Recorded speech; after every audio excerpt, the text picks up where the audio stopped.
pendant ces 15-16 heures, on n'est pas déconnecté de la réalité, mais on est complètement immergé dans le devoir, dans la rigueur, dans la pensée, dans la concentration.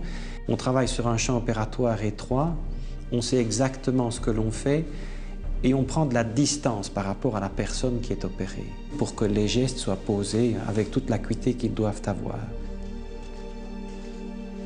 Je retiens de la fin de cette intervention chirurgicale cette espèce de balai de main, de porte-aiguille, où chacun était là en train de travailler pour son propre compte, mais travailler en respectant le travail de l'autre, tous les trois serrés autour de la patiente.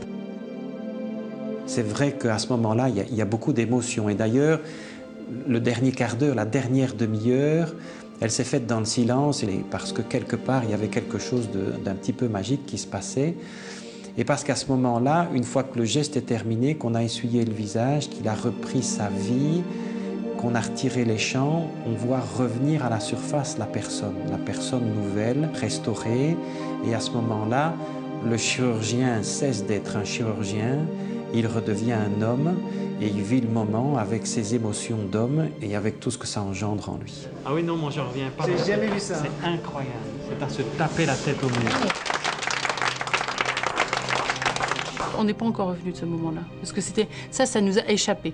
Le résultat, c'était une espèce de don, quoi, en fait. Donc là, à ce moment-là, on n'osait même plus se regarder, on se dit, mais c'est pas possible, c'est trop beau, quoi.